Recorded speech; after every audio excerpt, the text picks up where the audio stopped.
Assalamualaikum warahmatullahi wabarakatuh. Nama saya Muhammad Ramad Denisa Kanova, mahasiswa Universitas Trunojoyo Madura, Prodi Manajemen Angkatan 2021, NIM 135. Kali ini saya akan memaparkan materi tentang dasar-dasar penelitian. Pendahuluan. Pendahuluan merupakan langkah awal dalam melakukan penelitian. Bab ini berisikan pendahuluan yang terdiri dari latar belakang, tujuan penelitian, rumusan masalah, batasan masalah, dan sistematika penulisan. Pengertian penelitian. Dalam Kamus Besar Bahasa Indonesia, KBBI, penelitian diartikan sebagai kegiatan pengumpulan, pengolahan, analisis, serta penyajian data secara sistematis dan objektif untuk memecahkan masalah atau menguji hipotesis. Penelitian menurut para ahli, yang pertama ada menurut Kerlinger. Penelitian merupakan proses penemuan informasi secara sistematis dan terkontrol yang didasarkan pada hipotesis dan teori. Yang kedua ada Macmillan dan Schumeister. Penelitian adalah proses penemuan dan analisis data secara sistematis dan logis untuk mencapai tujuan tertentu. Yang ketiga ada menurut David H. Penny. Penelitian adalah pemikiran yang sistematis mengenai berbagai jenis masalah yang pemecahannya memerlukan pengumpulan dan penafsiran fakta-fakta. Tujuan penelitian. Tujuan penelitian adalah tujuan keseluruhan dari dilakukannya penelitian.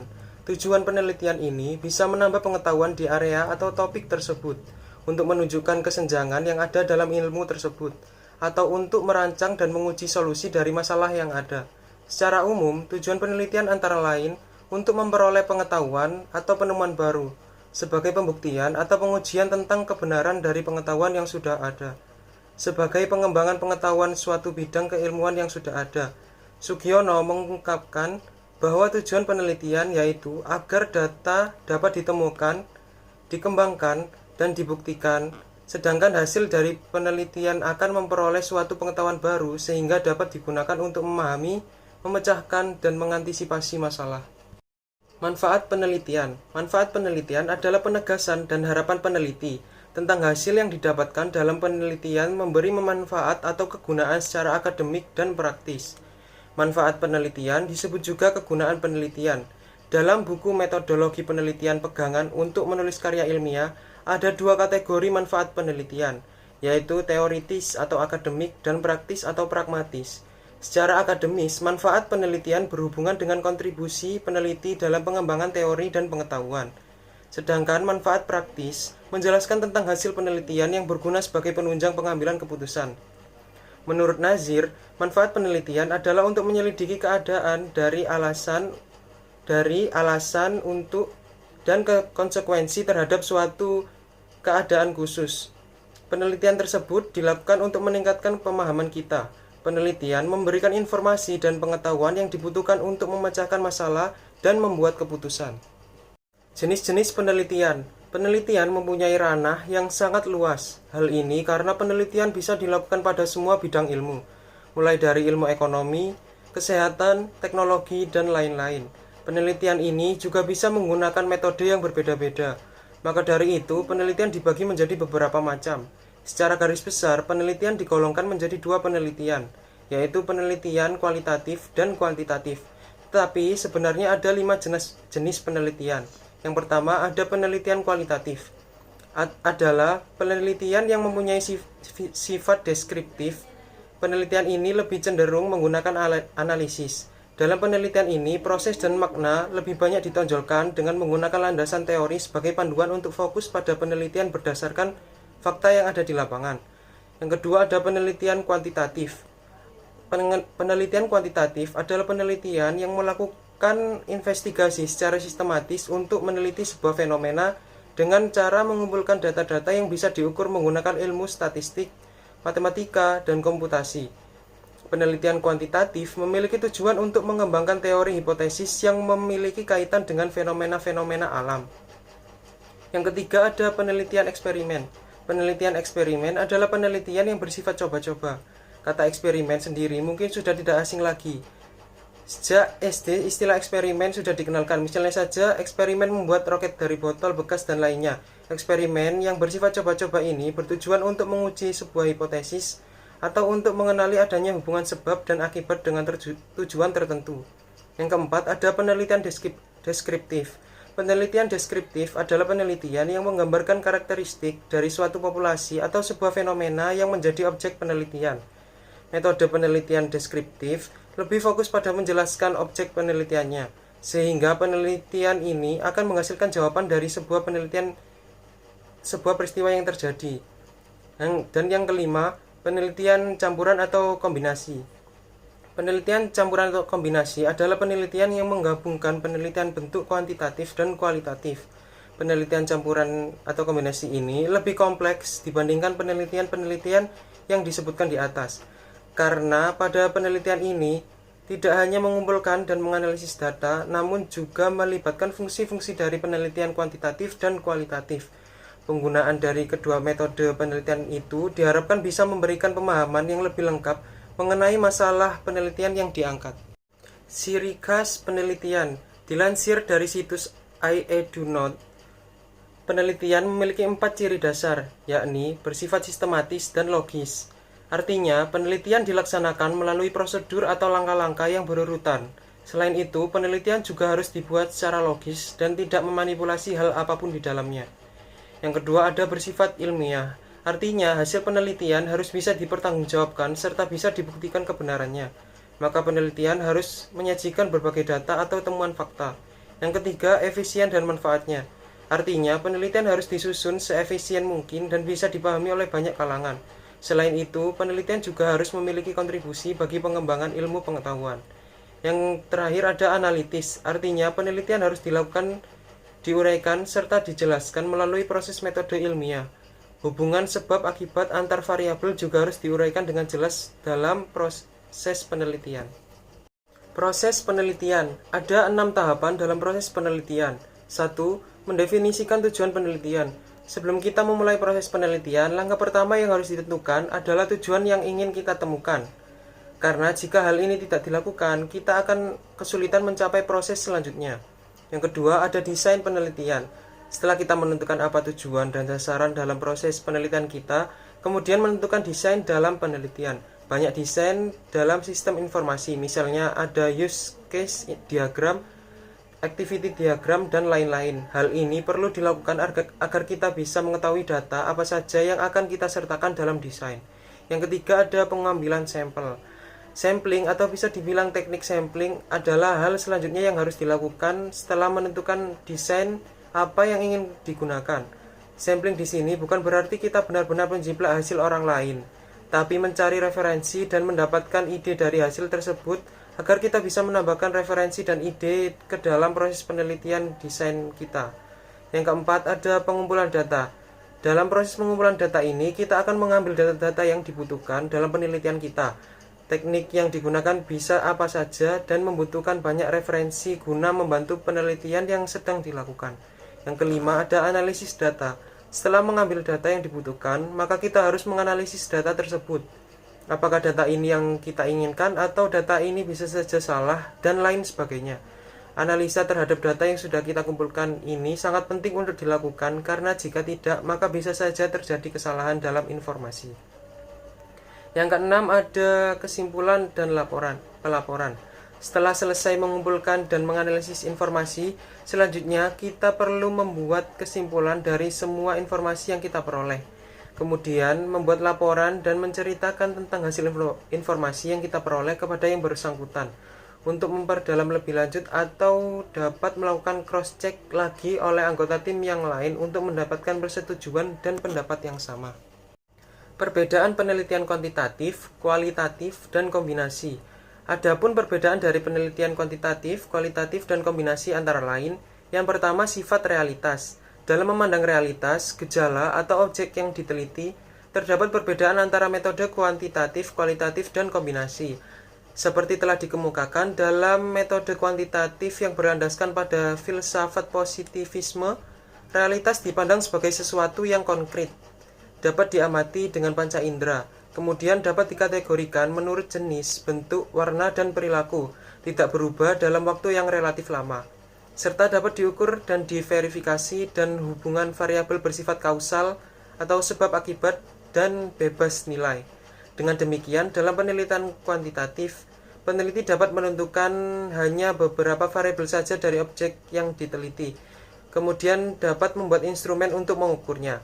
Dalam penelitian kualitatif yang berlandaskan pada filsafat post-positivisme atau paradigma interpretif, suatu realitas atau objek tidak dapat dilihat secara parsial dan dipecah ke dalam beberapa variabel.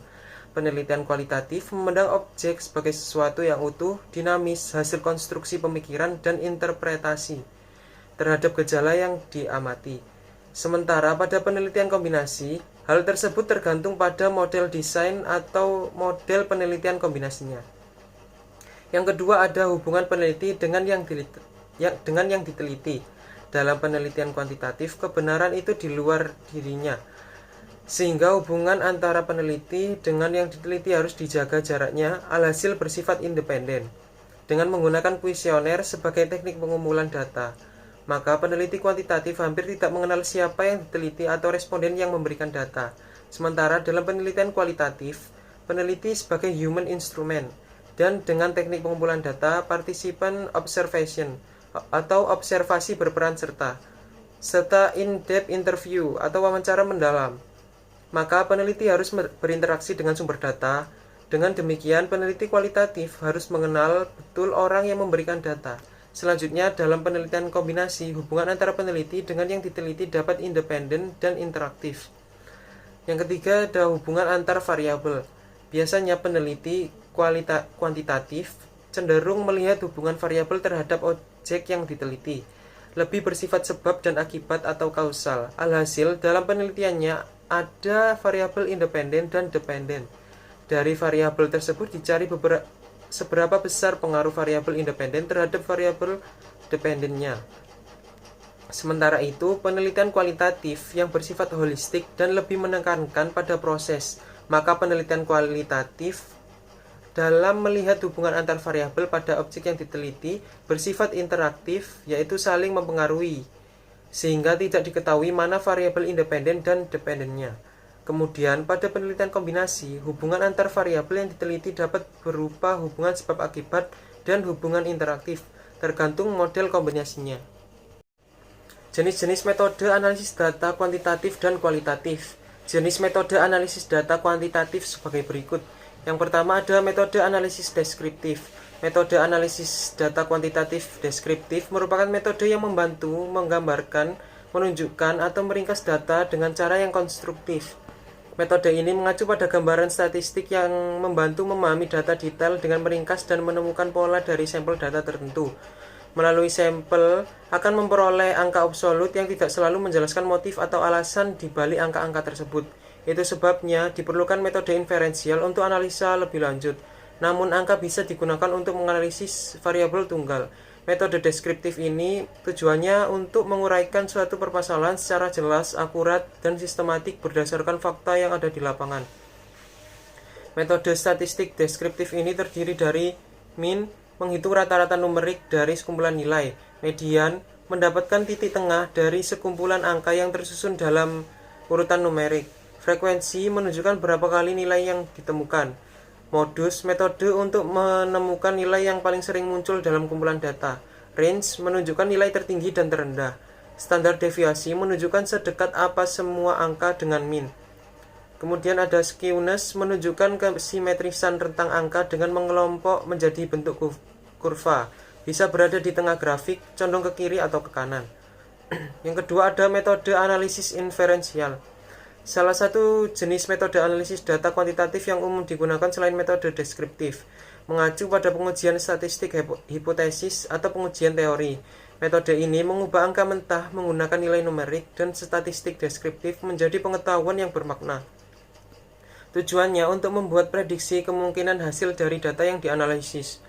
Hasilnya, Anda akan menemukan adanya hubungan antara beberapa variabel untuk pengujian hipotesis yang memprediksi perbedaan atau perubahan. Secara umum, metode inferensial meliputi uji T, metode untuk membuat perbandingan rata-rata antara dua kelompok dan mengetahui perbedaan satu sama lain. Yang kedua ada ANOVA atau analisis variance. Analisis variance merupakan analisis statistik atau pengujian untuk mengetahui sejauh mana dua atau lebih kelompok berbeda satu sama lain. Analisis ini termasuk statistik parametrik dan teknik analisis multivariate. Yang ketiga adalah analisis regresi. Metode pengolahan dan analisis data kuantitatif untuk menentukan sejauh mana variabel independen tertentu mempengaruhi variabel dependen. Caranya dengan menentukan variabel dependen yang ada dalam hipotesis dipengaruhi oleh suatu atau beberapa variabel independen. Variabel dependen faktor utama yang coba dipahami atau diprediksi. Contoh, kepuasan penonton dalam konser. Terus variabel independen itu faktor yang dihipotesiskan berdampak pada variabel dependen. Contoh, konsep konser, durasi konser, fasilitas, biaya tiket. Kemudian mengumpulkan data komprehensif melalui survei kepada audiens dengan pertanyaan yang membahas semua variabel independen. Untuk selanjutnya akan ditemukan apakah ada hubungan antara dua variabel tersebut atau tidak. Memahami bagaimana harga tiket, fasilitas, sampai durasi konser memengaruhi tingkat kepuasan penonton. Kemudian ada analisis faktor. Analisis faktor atau analisis multivariat merupakan teknik meredukasi sejumlah besar variabel yang saling berkorelasi menjadi sejumlah kecil faktor. Tujuannya menyederhanakan kumpulan data dengan menjadi lebih kecil dan mudah dikelola. Pada akhirnya akan memudahkan Anda menentukan kesimpulan yang lebih akurat dari data statistik. Dalam prosesnya juga membantu untuk menentukan variabel mana yang cukup berkorelasi dan mana yang berbeda secara signifikan. Kemudian ada teknik analisis data kualitatif. Ialah teknik analisis yang berfokus pada data-data yang bersifat kualitatif. Pada teknik analisis data kualitatif, menganalisis atau membahas mengenai konsep-konsep suatu permasalahan dan tidak disertai data-data berupa angka-angka. Teknik analisis data pada penelitian kualitatif ada 3, yaitu analisis konten, analisis wacana, dan analisis naratif. Penjelasannya ialah sebagai berikut. Yang pertama ada analisis konten atau isi. Analisis konten berasal dari komunikasi, penelitian, dan berpotensi menjadi salah satu yang paling penting menjadi teknik penelitian dalam ilmu sosial. Analisis konten berusaha untuk menganalisis data-data dalam konteks tertentu berkaitan dengan individu, kelompok, atau atribut budaya mereka. Pada analisis konten, data biasanya dihasilkan atau didapatkan oleh pengamat yang merekam atau mentranskripsikan menjadi materi tekstual, bisa berupa gambar atau suara yang sesuai untuk analisis. Analisis wacana. Teknik analisis wacana pada penelitian kualitatif bertujuan untuk menganalisis wacana-wacana atau komunikasi antar orang dalam suatu konteks sosial tertentu. Bidang yang dikaji pada analisis wacana yaitu berupa pidato, tulisan, bahasa, percakapan, dan sebagainya. Yang ketiga ada analisis naratif. Teknik analisis data naratif pada penelitian kualitatif bertujuan untuk menganalisis atau meneliti mengenai kumpulan deskripsi suatu peristiwa atau fenomena yang terjadi, kemudian menyajikannya dalam bentuk narasi atau cerita. Contoh analisis naratif ini ialah mengenai kajian biografi.